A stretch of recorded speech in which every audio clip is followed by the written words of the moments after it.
تو جو ابد ہے وہ اس بات پر دلالت کرتا ہے کہ یہ جو معراج ہے یہ خواب کی حالت میں نہیں تھی. ابد مرکب ہوتا ہے انسان کے جسم اور اس کی روح کا. تو مطلب رسول اللہ صلی اللہ علیہ وسلم نے جو معراج فرمائی وہ عالم بیداری میں فرمائی تھی. پہلے اعتراض کا جواب قرآن مجید کی روشنی میں. اب دوسری بات اس کی بات میں کروں کہ معراج کا موضوع ایک ایسا موضوع ہے جس میں اعتراضات کی بوچھاڑ ہے اور سوال کرنے والا کوئی بھی سوال کر سکتا ہے. حضور کا معجزہ، میں نے کہا یہ حضور کا معجزہ ہے، اور معجزہ ہوتا ہی وہ ہے جو کسی نبی سے ہو اور عقل انسانی کو وہ فرط استرابیت میں، حیرت میں مبتلا کر دے. جو انسانی عقل سے ماورا ہو، انسانی عقل سے اوپر کی کوئی چیز ہو، اس کو معجزہ کہا جاتا ہے. اور اگر یہی چیز جو انسانی عقل کے خلاف ہو، وہ کسی شخص کامل سے، ولی کامل سے سرزد ہو، تو اس کو ہم کرامت کہتے ہیں. میں نے کہا کہ قرآن مجید فرقان حمید نے حضور کے اس معجزے کو قرآن کی آیت میں بیان فرمایا اور فرمایا سبحان اللہ زی. اب تھوڑی سی اگر ہم اس کی تفسیر میں چلیں تو اللہ رب العزت نے جب اس آیت کا جو شروع کا حصہ ارشاد فرمایا تو رب تعالیٰ سبحان کی جگہ کوئی اور نام بھی لا سکتا تھا، کسی اور نام سے بھی اس کا آغاز کیا جا سکتا تھا. اور لفظ سبحان کا معنی کیا ہے؟ ہم نے سبحان کا ایک معنی جو ہمارے ایک عام ہے سوسائٹی میں، وہ کہتے ہیں پاک، صاف ستھرا، منزہ عن العیوب، جو ہر چیز سے پاک ہو، اس کو سبحان کہا جاتا ہے. اور یہ صفت ہے اللہ رب العزت کی. رب کے ناموں میں سے ایک نام سبحان ہے. تو سبحان کا ایک دوسرا معنی بھی ہے، ہر ناممکن چیز کو جو ممکن کر دے اس ذات کو سبحان کہا جاتا ہے. تو اللہ رب العزت نے لفظ کلمہ سبحان استعمال کر کے انسانیت کے دماغ کو جھنجھوڑا کہ ہو سکتا ہے کہ کوئی شخص اپنی علمیت، اپنی قابلیت، اپنی ذہانت، اپنی فطانت اور اپنی منطق کی بنیاد پر وہ کہہ دے کہ یہ کیسے ممکن ہو گیا کہ ایک شخص وہ مختصر سے لمحے میں حرم سے جناب وہ مسجد اقصی سے سدرۃ المنتہا اور سدرۃ المنتہا سے صرف الاقلام اور پھر اس سے آگے ثم دنا فتدلی فکان قاب قوسین او ادنی کی منزل تک پہنچ گیا.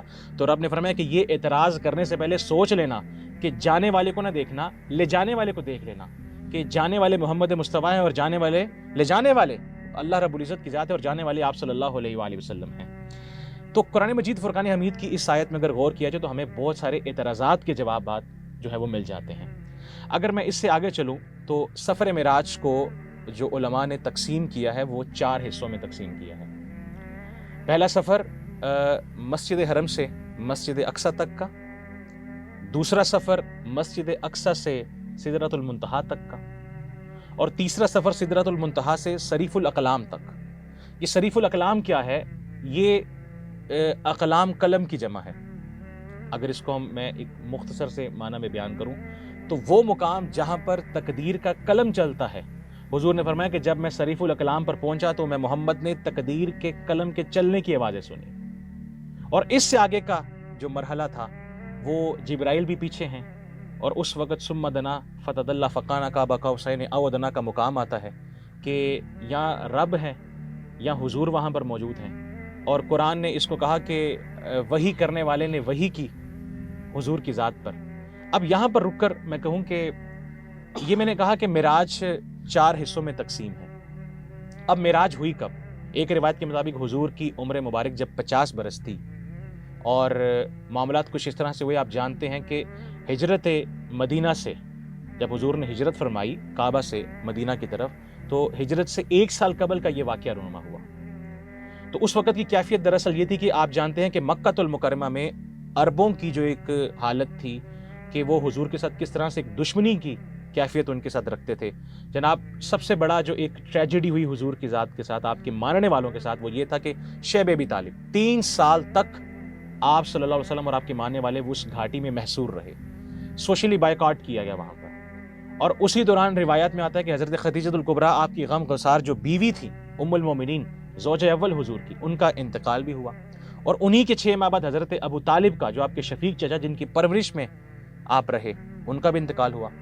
اب جب حضور ان سب چیزوں کو برداشت کر رہے تھے پھر حضور نے ارادہ فرمایا کہ میں طائف کی طرف سفر کروں. نبی علیہ السلام نے جب طائف کی طرف سفر کیا تو طائف والوں کی کیفیت آپ کو پتہ ہے، ہم پڑھتے آئے ہیں کہ جناب انہوں نے اوباش لڑکے حضور کے پیچھے لگائے، حضور کو ابیوز کیا گیا، نبی علیہ السلام پر پتھر برسائے گئے، حضور کا جسم لہو لہان ہوا، جوتے خون سے بھر گئے.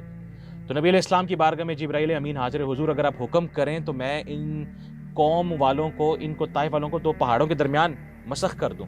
تو آقا علیہ السلام نے فرمایا کہ میں دیکھ رہا ہوں کہ ان کی نسلوں سے آنے والے مجھ محمد کا کلمہ پڑھیں گے۔ حضور نے ان کے لیے بھی دعا فرمائی۔ اب یہ سب کیفیت تھی، شیب ابی طالب کی محصوری، زوجہ کا انتقال، حضرت ابو طالب کا انتقال، اور اس کے بعد طائف والوں کی جو ایک معاملات تھے وہ۔ اب حضور کا دل ذرا ایک بھاری ثقل محسوس ہوا، آنکھوں سے آنسو جاری ہوئے۔ تو رب تعالیٰ نے حضور کی اس ادا کو دیکھا، اور اس وقت اللہ رب العزت کی ذات نے اپنی شان کے مطابق، قرآن شاہد ہے اس بات پر، نص قطعی سے یہ بات ثابت ہے کہ رب نے فرمایا سبحان اللہ اسریٰ بعبدہ، رسول تم پریشان نہ ہونا، یہ جو تمہیں آج باتیں کرنے والے ہیں ان کا نام و نشان مٹ جائے گا۔ آج تمہیں میں ایک ایسے دولت اور ایک ایسے اعزاز سے نوازنے لگا ہوں کہ اس اعزاز کے بعد کائنات والے بھی پیچھے رہ جائیں گے، انسانیت بھی پیچھے رہ جائے گی، حشرات الارض، جمادات اور نباتات، ہر چیز پیچھے رہ جائے گی، حتیٰ کہ ولایت رکھنے والے ولی بھی، اغواس بھی، اور انبیاء کی جماعت بھی، ملائکہ بھی، تمام جماعتیں پیچھے رہ جائے گی، اور آپ صلی اللہ علیہ وسلم ان سب سے آگے چلے جائیں گے۔ حضور صلی اللہ علیہ وسلم کو اللہ رب العزت نے اپنی شان کے مطابق اپنے دیدار کی دولت معراج کے موقع پر عطا فرمائی۔ دوسری بات میں عرض کروں کہ معراج کے واقعہ کے ساتھ بہت ساری پرسنالٹیز بھی ریلیٹ ہیں۔ ہم نے تاریخی حوالے سے یہ بات سنی ہے کہ رسول اللہ صلی اللہ علیہ وسلم نے جب معراج فرمائی اور واپس تشریف لائے تو حضرت ابوبکر صدیق رضی اللہ تعالیٰ عنہ کا ایک معاملہ آپ نے سنا کہ آپ کا جو لقب ہے صدیق اکبر، وہ اسی وجہ سے کہ جب اس موقع پر حضور نے جب آ کے کیفیت بیان فرمائی تو روایات میں آتا ہے کہ ایک کافر اٹھا اور حضرت ابوبکر کے پاس گیا اور کہا کہ ابوبکر تم سنتے نہیں تمہارا دوست کیا کہتا ہے؟ وہ تو کہتا ہے کہ میں راتوں رات اٹھا اور میں نے حرم سے مقدس تک کا سفر کیا، وہاں سے سدرۃ المنتہا، اور میں نے انبیاء کی جماعت کروائی اور میں نے اللہ کا دیدار کیا۔ اس نے تمسخرانہ انداز میں حضرت ابوبکر صدیق سے یہ کہا۔ تو حضرت ابوبکر صدیق نے جو ایک کوٹیشن کوڈ کیا، آپ نے جو ایک ارشاد فرمایا، میں سمجھتا ہوں کہ وہی ایک جواب ہے، وہ ہر شخص کے لیے بہترین جواب ہے، ہر اس شخص کے لیے جو اس کا انکار کرتا ہے۔ آپ نے فرمایا کہ اگر محمد مصطفیٰ ایسے کہتے ہیں تو یقیناً ایسا ہی ہوا ہوگا۔ آپ کا بہترین جواب تھا کہ وہ جھوٹ نہیں بول سکتے۔ تو اس وقت روایات میں آتا ہے کہ جب حضور نے جبرائیل سے آسمانوں پر پوچھا تھا کہ جبرائیل میں واپس جا کر یہ بات بتاؤں گا تو لوگ میری مانیں گے نہیں، تو جبرائیل نے عرض کی تھی حضور آپ کے ماننے کے لیے صدیق اکبر موجود ہے، یہ آپ کی بات کی تائید کرنے والے ہیں۔ یہاں پر افضلیت حضرت ابوبکر صدیق کا بھی تذکرہ ہو گیا۔ اب دوسری چیز میں عرض کروں، حضرت ام ہانی رضی اللہ تعالیٰ عنہ رسول اللہ صلی اللہ علیہ وسلم کی کزن تھیں، حضرت علی کی بہن تھیں۔ آپ جانتے ہیں کہ حضور کے دادا حضرت عبد المطلب کا جب انتقال ہوا تو نبی علیہ السلام حضرت ابو طالب کی پرورش میں آئے۔ تو حضرت ابو طالب پہلے کثیر العیال تھے، اولاد زیادہ تھی، 4 بیٹے اور 3 بیٹیاں تھیں حضرت فاطمہ بنت اسد سے۔ تو نبی علیہ السلام نے، آپ کی گھر والی حضرت فاطمہ بنت اسد نے، آپ کے بچوں نے حضور پر جو محبت اور وفاؤں کے پھول نچھاور کیے، وہ رہتی دنیا تک وہ اپنی مثال آپ ہیں۔ نبی علیہ السلام نے 17 سال حضرت ابو طالب کے گھر میں گزارے، تو ان 17 سالوں میں حضور کو ان کے گھر سے انسیت تھی۔ حضرت ام ہانی جو ہمشیراؤں میں سے، جو حضرت ابو طالب کی بیٹیوں میں سب سے بڑی تھیں، آپ فصاحت، بلاغت، خوبصورت، ایک بہترین کردار، فطانت، ذہانت، سخاوت اور بردباری، استقامت، صبر، آپ ان کا پیکر تھیں۔ نبی علیہ السلام نے، میں یہ عرض کروں کہ اگر کوئی پوچھے کہ حضور نے کسی کو خود عقد کا پیغام بھجوایا ہو تو حضرت ام ہانی کے نام حضرت عباس اس حدیث کے راوی کہ نبی علیہ السلام نے حضرت ابو طالب سے کہا تھا کہ میں ان سے نکاح کرنا چاہتا ہوں۔ تو حضرت ابو طالب نے کہا تھا کہ اے بھتیجے، میں بنو مخزوم کے قبیلے سے معاہدہ کر چکا ہوں، اگر وہ بات نہ طے ہوئی تھی تو میں اپنی بیٹی تیرے عقد میں دے دیتا۔ تو یہ بات ہے حضرت خدیجہ الکبریٰ سے عقد سے پہلے کی۔ حضرت ام ہانی، اب حضور سے آپ کا ایک تعلق تھا، آپ کی کزن تھی۔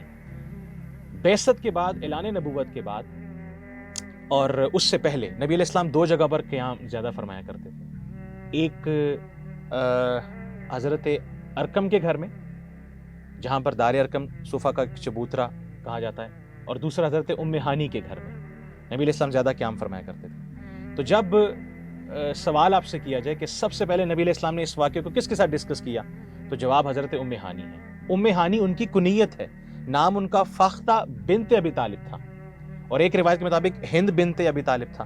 تو نبی علیہ السلام نے جب ان سے ساری کیفیت بیان کی تو آپ کا دل پسیج گیا۔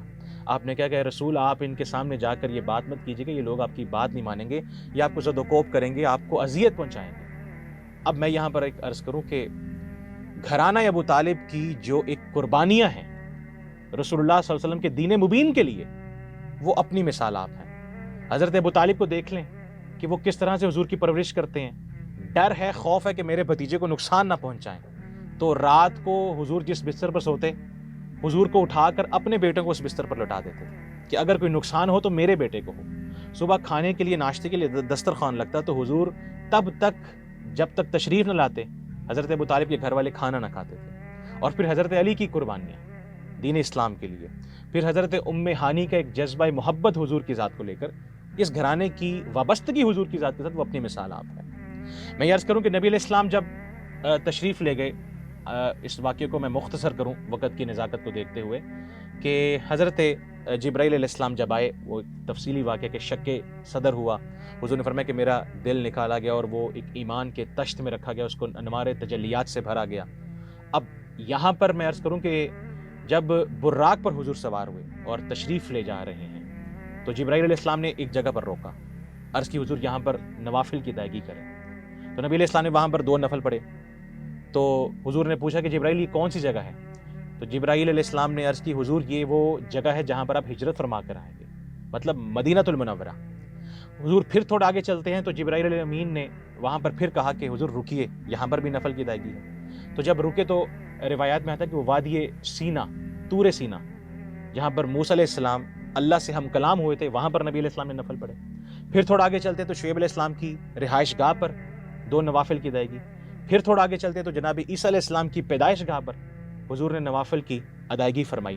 اب یہاں پر رک کر میں کہوں، جب بیت المقدس حضور تشریف لے جاتے ہیں تو وہاں پر آقا علیہ السلام نے فرمایا کہ متواتر حدیث، متفقن علیہ حدیث، حضور نے فرمایا کہ جب میں بیت المقدس پہنچا تو وہاں پر انبیاء تھے، وہاں پر ملائکہ کی جماعت تھی۔ آقا فرماتے ہیں کہ نور تھا جو زمین سے آسمان کی طرف جا رہا تھا۔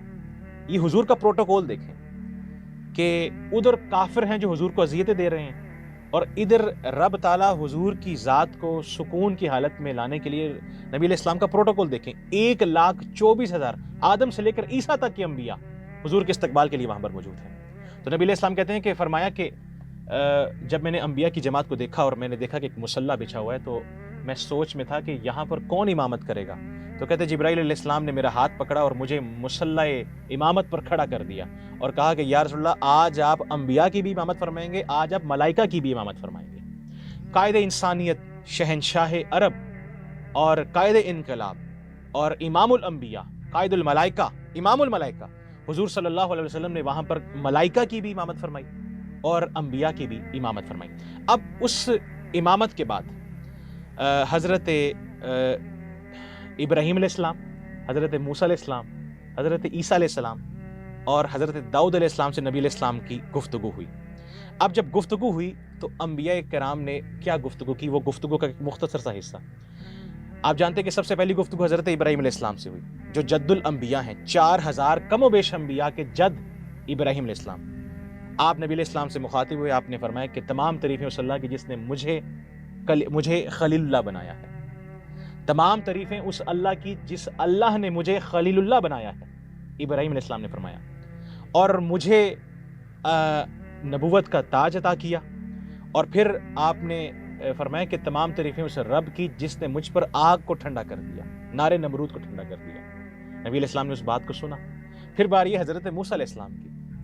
تو موسیٰ علیہ السلام ذرا ایک جلیل القدر اور جلال رکھنے والے پیغمبر، آپ نے فرمایا کہ تمام تعریفیں اس رب کی جس نے مجھے کلیم اللہ بنایا، اللہ سے کلام کرنے والا، اور تمام تعریفیں اس رب کی جس نے میرے ذریعے فرعون کو ہلاک کیا اور بنی اسرائیل کی قوم کو میرے ذریعے نجات عطا کی۔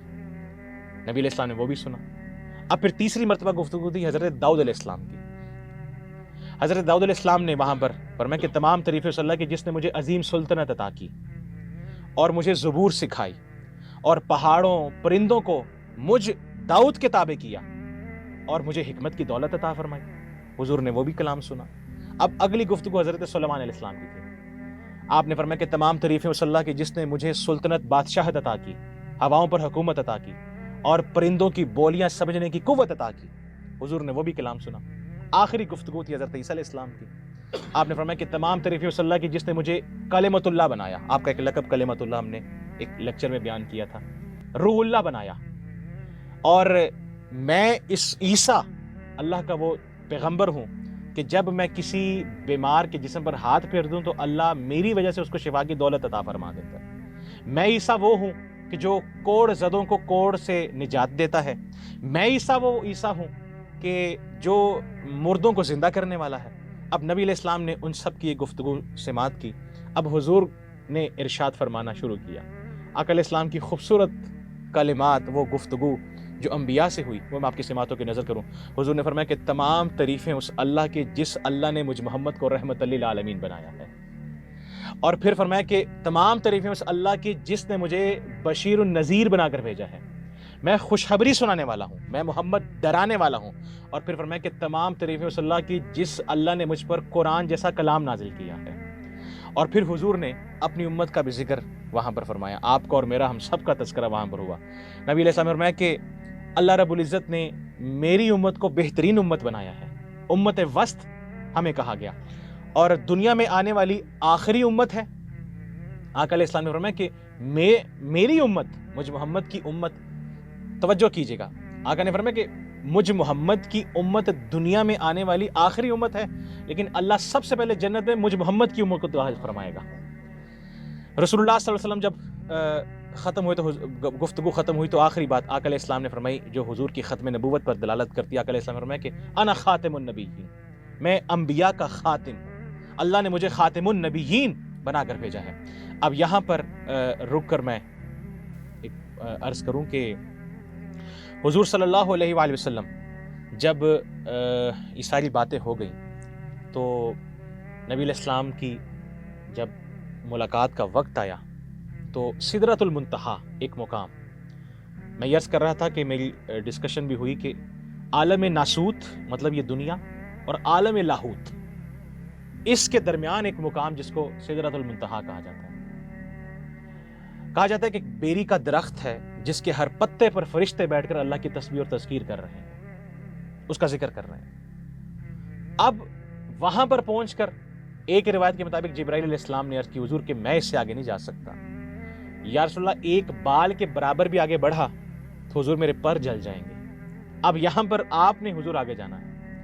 اب جب حضور آگے تشریف لے گئے تو کائنات کی ہر چیز پیچھے، بادشاہت بھی پیچھے، شہنشائیت بھی پیچھے، ولایت بھی پیچھے، اور جناب دولت بھی پیچھے، جائیدادوں کے انبار بھی پیچھے، دنیا کے اندر اثر و رسوخ رکھنے والے بڑے بڑے بادشاہ وہ سب پیچھے رہ گئے، اور رسول اللہ صلی اللہ علیہ وسلم ان سب سے آگے نکل گئے۔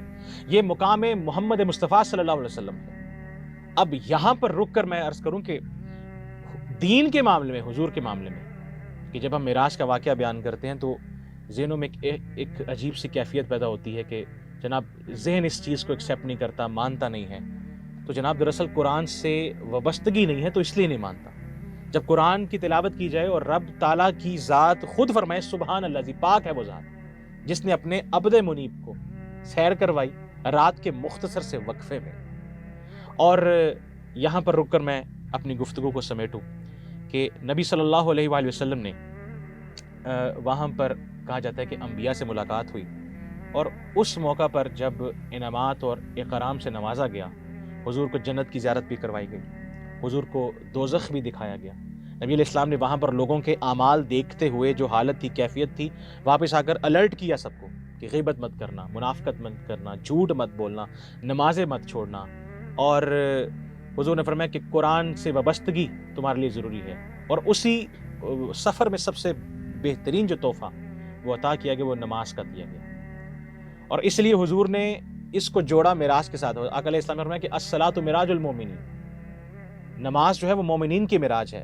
مجھ محمد کی معراج یہ ہے کہ اللہ نے مجھ محمد صلی اللہ علیہ وآلہ وسلم کو حرم سے بیت المقدس سے سدرۃ المنتہا سے صریف الاقلام، اور وہاں سے پھر ثم دنا فتدلی فکان قاب قوسین او ادنی کی منزلیں مجھے عطا کی۔ یہ میری معراج ہے، اور میری امتیوں کی معراج یہ ہے کہ وہ نماز کے ساتھ وابستہ ہو جائیں۔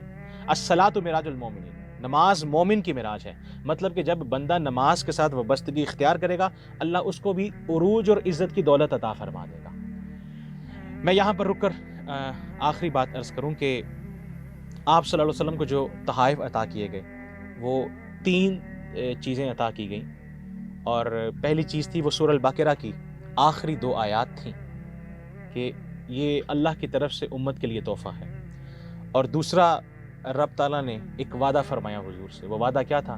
آقا علیہ السلام نے فرمایا کہ اللہ فرماتا ہے کہ اے رسول آپ کی امت میں سے وہ شخص جو میرے ساتھ کسی کو شریک نہیں ٹھہرائے گا اس کی مغفرت کا ذمہ میں رب لیتا ہوں، میں رب اس کی مغفرت فرماؤں گا۔ اور آخری چیز میں نے کہا کہ 50 نمازیں تھیں، اور 50 نمازوں سے 5 نمازیں امت کو عطا کی گئیں، اور میں یہ سمجھتا ہوں کہ وہ امتی جو ان نمازوں میں بھی تساہل اور کمی برتے اس کا ایمان، اس کے دل کی کیفیت، اس کا تعلق بالرسول کیا ہوگا، اس کا تعلق بالرسول کیا ہوگا۔ تو بات یہیں پر ختم ہوتی ہے کہ بعد از خدا بزرگ تو یہ قصہ مختصر کہ یا رسول اللہ یہ جو اختیارات ہیں، یہ جو معاملات ہیں، انسان کی عقل، فطانت، ذہانت، علمیت، منطق، فلسفہ، اس کا علم جہاں پر ختم ہوتا ہے وہاں سے مقام محمد مصطفیٰ صلی اللہ علیہ وسلم شروع ہوتا ہے۔ حضور کو اللہ رب العزت نے یہ اعزاز عطا فرمایا ہے۔ اللہ رب العزت کی بارگاہ میں دعا ہے کہ خدا تعالی ہمیں حضور کا مقام سمجھنے کی توفیق عطا فرمائے اور ہمیں نمازوں کی ادائیگی کی توفیق عطا فرمائے۔ وآخر دعوانا ان الحمدللہ رب العالمین۔ آمین۔ اللہم صلی علی سیدنا و نبینا و مولانا محمد وبارک وسلم وصلی علیہ۔ ربنا آتنا فی الدنیا حسنۃ وفی الآخرۃ حسنۃ وقنا عذاب النار وقنا عذاب القبر وقنا عذاب الحشر وقنا عذاب المیزان۔